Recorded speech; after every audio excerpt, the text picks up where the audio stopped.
할렐루야. 아멘. 오늘은 이제 산상수훈의 마지막 부분이기도 합니다. 산상수훈은 마태복음 5장, 6장, 7장, 우리가 아는 대로 예수님께서 산 위에서 제자들과 무리들을 가르치시는 말씀입니다. 그런데 이 산상수훈이 어디서부터 시작되고 어디서부터 끝났는지를 말씀 가운데 또한 문맥을 보면 잘 이해할 수 있습니다. 처음 시작은 5장 1절입니다. 5장 1절에 보면 예수께서 무리를 보시고 산에 올라가 앉으시니 제자들이 나와온지라. 예수님께서 제자들에게 말씀을 가르치시기에 그 자리에 그 산에 올라가셨는데 제자들뿐만 아니라 무리들도 함께 나옵니다. 왜냐하면 마지막 부분 7장 28절에 보면 7장 28절에서 보면 예수께서 이 말씀을 마치심에 산상수훈의 산상보훈의 말씀을 마치시니까 무리들이 그의 가르치심에 놀라댔어요. 제자뿐만 아니라 거기에 있던 많은 사람들이 함께 말씀을 듣고 그 예수님의 가르침에 놀라는 것입니다.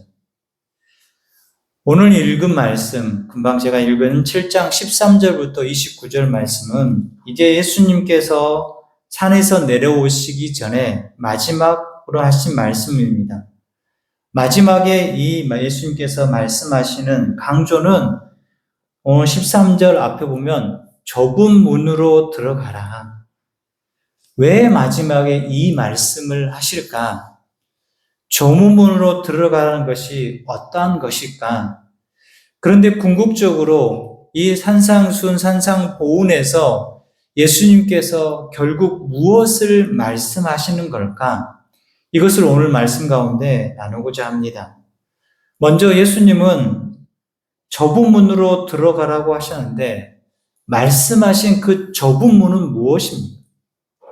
사실 무엇이라기보다는 누구라고 하는 게 더 맞은 표현인 것 같습니다. 왜냐하면 그 좁은 문은 바로 예수님이기 때문입니다. 다른 곳에서도 예수님을 스스로 자신이 문이라고 표현하고 있습니다. 요한복음 10장 9절에 보면 내가 문이니 누구든지 나로 말미암아 들어가면 구원을 받고 또는 들어가며 나오면 꼴을 얻으리라. 예수님께서 스스로 양의 문이라는 표현을 쓰면서 자신을 통해서 들어오는 자는 구원을 받고 자신을 통해서 들어온 그 모든 자에게 필요한 것들을 채우시는 것을 말씀합니다. 왜 문이라고 하셨을까? 문은 통로입니다. 교회를 들어오려면 저 현관문을 통해서 들어옵니다. 혹시 옆에 유리창을 깨고 들어오신 분은 없지 않습니까? 그와 같이 어느 곳에 들어가면 문을 통해서 들어갑니다. 천국도 마찬가지입니다. 천국에 들어가는 문은 오직 한 문, 예수님 밖에 없다는 것입니다. 그런데 세상은 다르게 이야기하죠. 꼭 예수님이어야 하냐고. 꼭 예수님만 믿어야지 구원받냐고. 혹시 다른 종교에는 길이 없냐고. 어떤 사람들은 착하게 살면 되지 않냐고. 남에게 피해 주지 않고 다른 사람에게 손가락질 받지 않으면 되지 않냐고 이렇게 말하기도 합니다. 그런데 예수님은 분명하게 말씀합니다. 내가 문이다. 나로 말미암아 들어갈 수 있다. 그래서 그 문이 좁은 문인 것입니다. 길이 여러 개가 있으면 문도 여러 개가 있을 수 있죠. 넓은 길이 될 수 있죠. 그러나 오직 한 길, 하나의 문은 거기는 좁은 문이고 좁은 길밖에 없습니다. 그런데 어떻게 그 문으로 들어갑니까? 어떻게 하면 우리가 그 문으로 들어갈 수 있을까? 21절에 한번 보시면 그렇게 표현합니다. 나더러 주여 주여 하는 자마다 다 천국에 들어갈 것이 아니요 다만 하늘에 계신 내 아버지의 뜻대로 행하는 자라야 들어가리라. 들어가는 사람이 있는데 주여 주여 하는 자마다 우리가 예수님을 아니면 우리 하나님을 주여 주여 하는 사람들이 많죠. 사람이 막다른 골목에 있거나 물에 빠지면 온갖 신들을 다 불러낸다고 하지 않습니까? 보니까 연예인들도 보니까 자신의 간증이라고 표현하겠지만 자신이 어려운 상황에 당하니까 세상의 신들을 다 불러서 이번만 도와주십시오 이렇게 하는 것을 들은 적이 있습니다. 세상 사람들은 그렇게 말할 수 있습니다. 그런데 우리는 달라야죠. 근데 여기서도 보면 주여주 하는 자마다 다 천국에 들어갈 것이 아니요 하늘에 계신 내 아버지의 뜻대로 행하는 자가 들어간다. 누가 들어가느냐? 단순히 입으로 주님, 주님이라고 부르는 자가 아니라 하나님의 뜻대로 행하는 자가 천국에 들어간다는 것입니다. 하나님의 뜻은 무엇입니까? 하나님의 뜻은 우리가 말씀 가운데도 보기도 하지만 굉장히 넓습니다. 적게는 하나님의 구원, 하나님께서 구원하시고자 하는, 모든 사람을 구원하시고자 하는 그의 하나님의 뜻이기도 하고요. 넓게는요, 하나님의 섭리, 이 세상의 모든 것들을 하나님이 창조하시고 운행하시고 하나님께서 관리하시고 다스리시는 그 모든 것들을 표현하기도 합니다. 또 우리에게 적용하면 하나님의 뜻이라고 하면 하나님께서 말씀하신 대로 이렇게 살아라, 저렇게 살아라, 이게 내가 원하는 방법이고 이게 하나님의 뜻이다 라고 말씀하시는 말씀도 있을 것입니다. 그러면 말씀에서 한번 찾아보면 요한복음 6장에서 분명하게 나와 있습니다. 6장 38절에 보면 내가 하늘에서 내려온 것은 내 뜻을 행하려 함이 아니요 나를 보내신 이의 뜻을 행하려 함이라. 내가, 예수님께서 말씀하시죠. 내가 이 땅에 온 것은 내 뜻을 행하려 함이 아니라 나를 보내신, 누구겠습니까? 하나님의 뜻을 행한다. 그러면 그 보내신이 하나님의 뜻은 무엇입니까? 6장 39절에 보면 나를 보내신 이의 뜻은 내게 주신 자 중에 내가 하나도 잃어버리지 아니하고 마지막 날에 다시 살리는 이것이니라. 하나님의 뜻은 구원과 관련되어 있다는 것입니다. 하나님께서는 하나님 택한 백성이 결국 마지막 때 가서 구원받도록 하신다는 것입니다. 그래서 구원의 그 범위가 그 인생 가운데 어린아이부터 노년의 일까지 다 포함되는 것입니다. 우리가 스스로 저 사람 구원받고 저 사람 구원 못 받아 결정할 수 없고 판단할 수 없습니다. 오직 그것을 결정하시고 그것을 이루시는 분은 누구십니까? 하나님이십니다. 그래서 40절에서 6장 40절에 보면 내 아버지의 뜻은 아들을 보고 믿는 자마다 영생을 얻는 이것이니 마지막 날에 내가 이를 다시 살리리라. 아버지의 뜻은, 하나님의 뜻은 누구를 보고요? 예수님을 보고 믿는 자마다 영생을 얻는 것입니다. 하나님은 우리에게 향하신 그 하나님의 크신 뜻은 여러분이 예수님을 영접하고 믿어서 하나님의 백성이 되어지고 천국에 들어가는 것입니다. 여러분 삶 가운데 그것이 하나님 뜻인 줄 알고 확신을 가지시고 이 땅에서도 어떤 상황에 어떤 어려움에 있든지 하나님만 붙들고 나가시는 여러분이 되시길 바랍니다. 그런데 본문은 여기서 끝나지 않습니다. 예수님을 믿고 난 뒤에 그 믿음의 삶으로 나타난 것까지 이야기를 합니다. 먼저 좁은 문이 있습니다.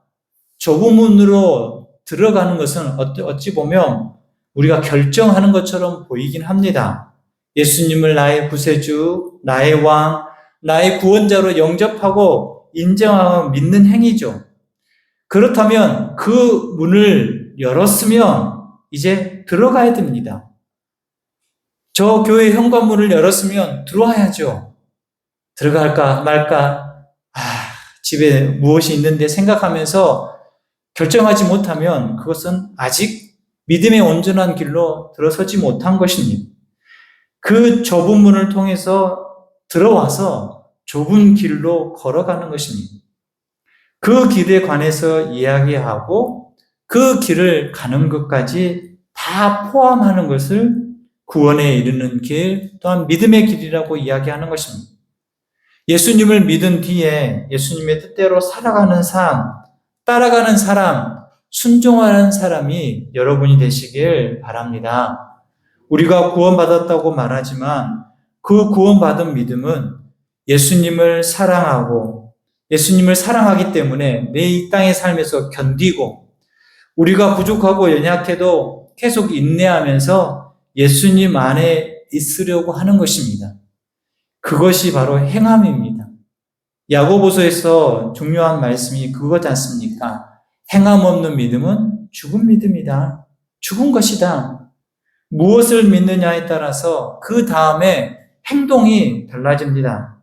정말 예수님을 믿으며 예수님 뜻대로 살려고 하면 우리 인생 가운데 여러분의 지금의 삶에서 몸부림침이 있습니다. 몸부림침이 있다는 것은 우리가 넘어질 수도 있고 연약하기도 하고 우리를 그 믿음의 길로 서지 못하도록 늘 공격하는 사단의 공격이 있다는 것입니다.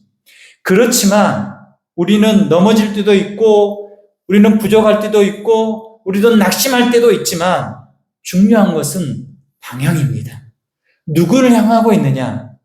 하나님을 향하고 있느냐? 예수님을 향하고 있느냐? 아니면 그 길이 너무 힘들고 지치니까 다시금 옛생활도 옛사람으로 가려고 하는 죄의 모습으로 가려고 하느냐? 우리는 방향이 정말 중요합니다. 나는 계속해서 예수님 안에 있으려고 하고 나는 계속해서 순종하려고 하고 있는지 이런 마음을 가지고 주님과 함께하는 우리가 대할 것입니다. 그 길이 좁은 길이라는 것입니다. 그런데 그 길 끝은 생명에 있습니다. 생명의 길입니다.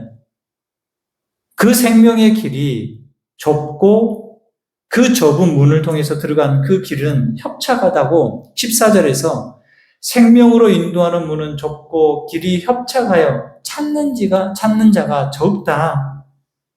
그래서 사람들이 좁은 문을 버리고 좁은 길을 버리고 다 넓은 길로 갑니다. 그런데 그 길은 멸망으로 인도하는 길입니다. 13절 보십시오. 멸망으로 인도하는 문은 크고 그 길이 넓어 그리로 들어가는 자가 많고 넓어 보입니다. 편해 보입니다. 왜 사람들은 그 길이 생명의 길인데도 불구하고 좁은 문으로 들어가지 않는 걸까요? 왜 넓은 길만 들어가려고 할까요? 오늘 읽은 말씀 가운데 세 가지를 이유로 함께 나누고자 합니다. 첫 번째는 모든 인간이 바로 악하기 때문입니다. 그 본성이, 그 천성이 악하기 때문입니다. 지난주 보았던 말씀인데 11절 말씀 보면 너희가 악한 자라도 좋은 것으로 자식에게 줄 줄 알거든. 근데 이 말씀은 번역상으로 보면 연결된 것처럼 보이지만 헬라어로 보면 먼저 너희는 악하다 이렇게 표현하는 것입니다. 너희는 악하다부터 시작되는 거예요. 연결되는 것처럼 보이지만 그게 아니라 이 말씀을 듣고 있는 이 예수님 바로 앞에 있는 예수님의 제자들, 무리들에게 이야기하는 너희들은 악하다. 예수님께서 악한 사람을 바리새인이라고 서기관이라고 이방인이라고 로마 군인이라고 말하지 않았습니다. 너희가 악하다고 했어요. 안 믿는 사람을 악하다고 표현하지 않고 예수님께 나온 제자들 그리고 예수님의 말씀을 듣는 그 무리들에게 너희가 악하다. 본래 우리는 죄인이지 않습니까? 그래서 인간은 기본적으로 하나님을 거부하는 존재입니다. 저번에도 말씀드린 것처럼 여러분들이 일주일만 신앙생활, 하나님 한 번도 생각지 않고 말씀도 한 번도 보지 않고 세상의 것들만 막 쫓아가 보십시오. 점점 여러분은 어디를 향할 것이냐? 하나님에서 멀어집니다. 하나님의 뜻을 따르고 싶지 않습니다. 그게 바로 좁은 문으로 들어가기 싫어하는 인간의 악한 모습을 그대로 우리는 드러날 수밖에 없습니다. 그러나 우리는 다 악한 존재이고 죄인이라는 것입니다. 우리가 그걸 거부한다고 해서 거부할 수 있습니까? 우리가 싫다고 해서 우리가 그것을 멀리할 수 있습니까? 그렇죠, 없습니다. 목회를 하다 보면 저도 느끼는 부분 중에, 우리 모두가 정말 연약하다. 무엇보다 제 자신을 많이 느낍니다. 제가 하나님께서 부르셔서 목사가 되는 과정을 거치고 또한 훈련받아서 목사가 되었지만 목사라고 죄가 없는 것이 아닙니다. 여러분, 목사는 화성인이 아닙니다. 여러분과 다른 사람이 아니라니까요. 똑같아요. 똑같아. 목사라고 하나님께서 부르셔서 사용할 뿐이지 연약한 존재입니다. 출애굽에 보면 모세를 하나님께서 부르시잖아요. 근데 모세도 부르시기 전에 살인자잖아요. 모세도 그 광야에서 하나님 앞에 어떻게 했습니까? 하나님 뜻을 따르긴 하지만 그 마음에 부글부글한 게 끓어오르는 게 없었습니까? 다 있었습니다. 저도 그런 말씀 보면 위로도 받기도 합니다. 저도 어떠한 일을 하거나 사역을 하다 보면 누구를 의지하고 싶거나 또한 그렇게 한 적도 있습니다. 그러다 보면 탈이 나는 경우가 있습니다. 그럴 때 내가 할 수 있는 일은 무엇이겠습니까? 다시 하나님 붙잡는 것입니다. 그리고 여러분이 목사를 볼 때 경건하게 살아갈 뿐이지 제가 하는 일이, 하는 사역이 대부분 교회에서 많은 일들을 하기 때문에 여러분이 보시기에 제가 말씀을 준비해야 되잖아요. 근데 제가 갑자기 뿅 나타나서 말씀 들고 나타날 수 없지 않습니까? 책도 읽어야 되고 성경도 읽어야 되고 그리고 또 다른 설교도 들어야 되고 시간을 들여서 그렇게 하는 것입니다. 그렇지만 제 마음은 끊임없이 싸우고 있습니다. 제 마음속에도 죄적인 마음, 교만한 마음, 다른 사람에게 칭찬받고 인정받고 싶은 마음, 두려운 마음도 있습니다. 걱정과 염려도 제 마음속에 불시불시에 찾아오기도 합니다. 없는 게 아닙니다. 저도 어느 때는 전쟁 중입니다. 지금 제 마음의 상태가. 그런데 저만 그렇습니까? 여러분 안 그렇습니까? 여러분 늘 평안하십니까? 우리도 어떤 때는 늘 마음이 요동치기도 하고 화도 나기도 하고 짜증도 나기도 하고 그런데 하나님은 다 알고 계십니다. 현미경처럼 우리의 마음을 다 보고 계십니다. 그래서 우리가 인정하는 것입니다. 나는 죄인입니다. 나는 하나님의 은혜 없이는 살 수 없습니다. 하나님의 도우심이 필요합니다. 그 인정하는 그 순간이 여러분이 좁은 문으로 들어가는 것입니다. 우리가 죄인이라는 것을 알고 고백하는 그 고백이 여러분 삶 가운데 늘 있는 우리 성도들이 되시길 바랍니다. 두 번째는 사람들은 편한 길을 찾기 원합니다. 13절 보면 좁은 문으로 들어가라 멸망으로 인도하는 문은 크고 그 길이 넓어 그리로 들어가는 자가 많고 넓은 길은 편하죠. 내 마음대로 살아도 됩니다. 넓은 길이면 이리 갔다 저리 갔다 할 수 있습니다. 철로역정 이야기를 저번에 말씀드린 것처럼 그 크리스찬이 그 좁은 길에 협착한 길에 서 있습니다. 그래서 옆에 보면 지옥으로 떨어지는 길이에요. 낭떠러지예요. 그럼 얼마나 긴장하고 얼마나 등에서 땀이 나고 집중하고 여러분 그런 협착한 길 만약 개울을 건너는데 딱 통나무 하나만 있다고 생각해 보십시오. 건너가야 돼요. 뒤에 곰이 쫓아와요. 여러분 어떻게 하시겠어요? 그 통나무 길을 집중해서 빠르게 지나갈 거예요. 근데 넓은 길은요. 이리 갔다 저리 갔다 내 마음대로 할 수 있는 것입니다. 이 말은 죄를 버리고 싶지 않아 합니다. 욕심을 그대로 가지고 싶어 합니다. 교만도 그대로 가지고 갑니다.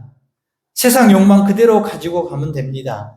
그래서 편하죠. 내 하고 싶은 거 다 하는데요. 그 좁은 길은요. 긴장해야 되고 두려워야 되고 내가 포기할 것들이 많기 때문에. 여러분 등산하는 사람이 양복 입고 구두 신고 올라간 사람 있습니까? 저분이 서산에 데크길 가니까 그 데크길에 양복 입고 딱 그 구두 신고 올라오신 분도 계시긴 하더라고요. 그건 길이지 않습니까? 근데 등산은요. 돌짝도 있고요. 막 돌도 있고요. 바위도 있고요. 길도 막 칠벅칠벅 하기도 하고요. 오르락 내리락 하기도 하고요. 그러면 복장 상태가 등산 복장이 돼야 됩니다.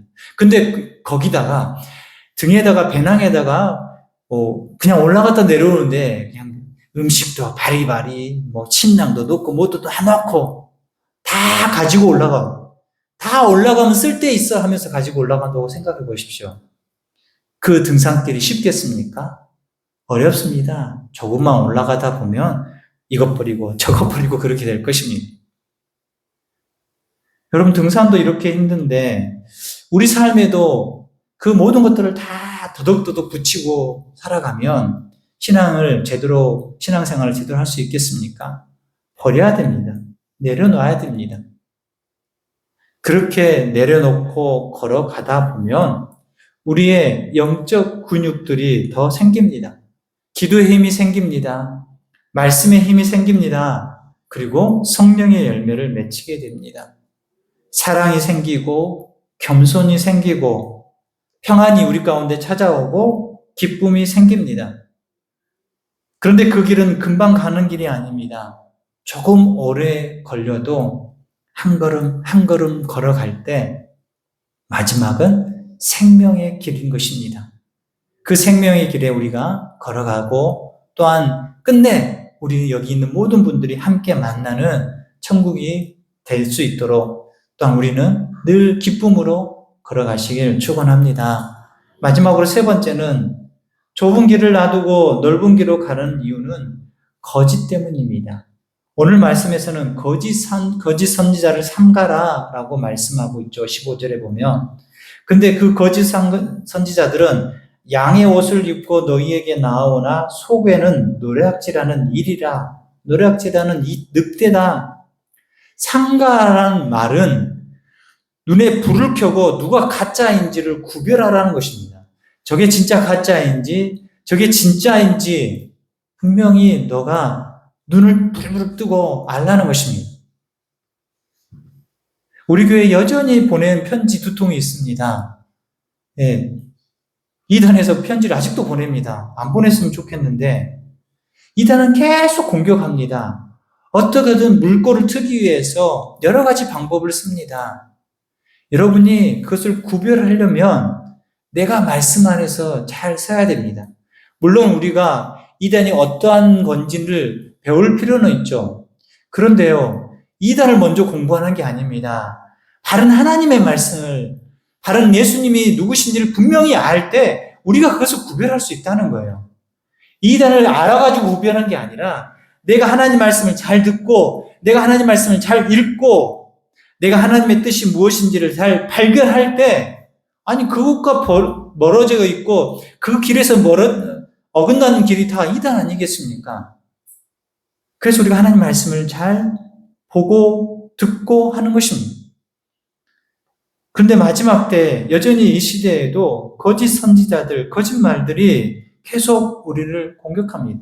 심지어 그들은 능력도 있습니다. 22절 보면 그날에 많은 사람이 나더러 이르되 주여 주여 우리가 주의 이름으로 선지자 노릇하며 주의 이름으로 귀신을 쫓아내며 주의 이름으로 많은 권능을 행하지 아니하였나이까 하리니 귀신을 쫓아내는 능력이 있습니다. 기적을 행합니다. 여러분 이러니까 사람이 혹해요. 제가 최근에 유튜브 보다가 유튜브 실황인데 어떤 목사님이 그 성령 치유 집회라고 하는데 거기서 막 이렇게 예수 하니까 막 사람들 넘어지더라고요. 제가 깜짝 놀랐습니다. 그런 일이 있을 수 있습니다. 그런데 진짜 잘 구별하셔야 됩니다. 우리 성령님이 그런 성령님이십니까? 우리 하나님이 그런 하나님이십니까? 넘어져라 이렇게 하면 넘어지고 잘 구별할 수 있어야 됩니다. 세상에 거짓 것들이 정말 많습니다. 귀신을 쫓아내요. 기적을 행해요. 그런데 예수님이 마지막에 뭐라고 하냐 23절에 보면 그때 내가 그들에게 밝히 말하되 내가 너희를 도무지 알지 못하니 불법을 행하는 자들아. 아니 그들이 예수 이름으로 선지자 노릇하고 귀신을 쫓아내고 권능을 행해요. 그런데 예수님은 난 니들 모르는데 이 불법을 행하는 자들아 너희는 거짓이다. 너희는 거짓 선지자들이다. 너희는 진정 나를 모르는 자들이다. 이렇게 예수님께서 말씀하십니다. 결국 심판의 기준은 바로 예수님이시고 예수님께서 내게서 떠나라 하시는, 예수님을 떠난 것은 결국 무엇만 남습니까? 멸망, 심판, 지옥만 남은 것입니다. 왜 그렇게 말씀합니까? 그들에게 열매가 없기 때문입니다. 성도 여러분, 마지막 심판의 기준은 은사가 아닙니다. 능력이 아니라는 것입니다. 열매라는 것입니다. 마지막 심판 때 우리 심판의 기준이 내가 얼마나 성령의 은사를 많이 가졌느냐, 얼마나 많은 능력을 행했느냐가 아니라 우리 가운데 하나님께서 말씀하시는 그 열매가 있느냐 없느냐, 여러분에게 있는 그 좋은 은사가 이 세상에서 하나님의 뜻을 드러내고 하나님의 영광을 드러내는 도구입니다. 도구예요. 천국 가서는 그 은사가 필요 있습니까? 없습니까? 없어요. 천국에서는 여러분 방언 은사가 필요 있습니까? 아니, 하나님 옆에 계시고 하나님을 영화롭게 하는데 굳이 우리가 그렇게 할 필요 있겠습니까? 필요 없다는 거예요. 예언 은사가 필요 있겠습니까? 왜요? 하나님께 직접 말씀하시는 듣는데 우리가 예언이 왜 필요합니까? 없어도 됩니다. 그리고 거짓 선지자들은 십자가 없는 복음을 이야기합니다. 이 시대에 만연한 복음의 모습을 가지고 있죠. 하나님은 사랑이시다. 맞습니다. 근데 하나님을 사랑이시다라고만 성경에 기록되어 있습니까? 누구에게도 좋은 말이죠. 하나님은 사랑이시다. 누구도 싫어하지 않는 말입니다. 근데 하나님의 심판, 하나님의 공의는 쏙 빼버립니다. 하나님의 사랑만 있지 공의나 심판이나 이런 것은 나에게 필요 없어. 나와는 상관없어. 그런데 하나님의 심판, 공의가 있기 때문에 그 하나님의 사랑도 값진 것입니다. 하나님의 사랑은 완성은 어디십니까? 바로 십자가에서 예수 그리스도가 죽으심으로 완성하지 않으셨습니까? 십자가에서 나를 대신해서 하나님과 나의 관계를 끊었던 그 죄의 골짜기를 예수님이 십자가가 연결시켜 놓으셨고, 예수님께서 화목제물이 되셔서 우리와 하나님 관계를 온전히 회복하게 하신 게 아닙니까? 그 예수님께서 십자가에서 순종하셨기 때문에 이것이 가능한 것입니다. 지금 로마서 말씀을 새벽 말씀 가운데 나누고 있습니다. 그 내용들이 다 로마서 가운데 다 곳곳에 들어있습니다. 유대인들은 자신들은 아브라함의 자손이고 하나님이 택한 백성이라는 그 자부심으로, 자신들이 율법을 행하고 할례를 행했던 그 자부심으로 그것 때문에 구원받았다고만 생각합니다. 그런데 바울은 아니다. 너희들이 지금 잘못됐다. 참 구원은 오직 예수 그리스도를 통해서만 얻고 누리는 것이다. 그것을 이야기합니다. 오늘 말씀에서 결국 무엇을 이야기하시겠습니까? 예수님께서. 초점이 어디 있느냐를 보는 것입니다. 바로 예수님이라는 것입니다. 예수님께서 여기서 하시는 말씀이 그냥 산상순 산성보훈에서 나의 가르침을 너희들이 어떻게 생각하느냐, 내가 이렇게 지금까지 이야기했는데 너는 무엇을 느꼈느냐, 이것을 말씀하는 게 아니라 예수님께서 이렇게 살면 복 받는다, 이 말씀을 하신 게 아닙니다. 결국 여기서는 예수님께서는 너희는 나를 누구라 하느냐, 너희는 나를 누구로 믿느냐, 그것을 묻는 거예요. 24절도 보시면 그러므로 누구든지 나의 이 말을 듣고 행하는 자는, 예수님의 말씀을 듣고 행하는 자에게 그 집을 반석 위에 지은 지혜로운 사람 같고, 반대로요. 26절에 나의 이 말을 듣고 행하지 않는 자는 모래 위에 지은 어리석은 사람 같다. 초점은 누굽니까? 예수님이에요. 심판의 기준도 예수님이시고, 우리 이 산상수훈에서도 예수님께서 진짜 말하고 싶은 것은 너가 진짜 누굴 믿느냐, 내가 지금 여기서 말하고 있고 너에게 가르치는 나 진짜 믿느냐, 그것을 물어보시는 것입니다. 그래서 그 예수님의 말씀을 들은 사람들이 예수님을 권위 있는 분으로 본 것입니다. 산상보훈을 마칠 때 사람들이 어떻게 반응합니까? 7장 28절, 29절 보면 예수께서 이 말씀을 마치심에 무리들이 그의 가르치심에 놀라니 이는 그 가르치시는 것이 권위 있는 자와 같고 그들의 서기관들과 같지 아니함이러라. 사람들이 놀란 것입니다. 왜냐하면 예수님의 말씀이 권위가 있기 때문입니다. 그와 반대로 서기관들은 무엇을 이야기하겠습니까? 서기관들은 하나님 말씀, 모세 오경이나 하나님 말씀을 연구하고 기록하는 자들, 또한 가르치는 자들이지 않습니까? 그러니까 그들은 어떻게 표현하냐면 누가 이렇게 말했다. 이사야가 이렇게 말했다. 모세가 이렇게 말했다. 자기 말이 아니에요. 하나님 말씀을 그대로 전하는 거예요. 심지어 어떤 납비가 어떤 선생이 이 말씀을 이렇게 해석해서 말했다. 이렇게 할 뿐이지. 그러나 예수님은 다르십니다. 권위가 자기 자신에게 있기 때문입니다. 바로 예수님께서 하나님이시기 때문이고, 예수님이 창조주시기 때문이고, 예수님이 심판주가 되시기 때문입니다. 결국 이 이야기를 하는 것입니다. 예수님이 누구시냐? 여러분에게 예수님은 누구십니까? 정말 하나님의 아들이신 걸 믿으십니까? 정말 여러분의 구원을 책임져 주시는 분이신 걸 믿으십니까? 그렇다면 순종해야 됩니다. 나의 이 말을 듣고 행하는 자, 나의 이 말을 듣고 행하는 자가 되는 여러분이 되시길 바랍니다. 사랑하는 성도 여러분, 예수님은 오늘도 우리를 초청하십니다.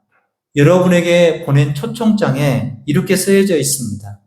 좁은 문으로 들어가라. 예수님 안으로 들어와라. 처음에는 힘들 수 있습니다. 그 문은 좁고 그 길은 협착합니다. 그렇기 때문에 내가 버려야 할 것도 많습니다. 그러나 그 끝은 생명이 있습니다.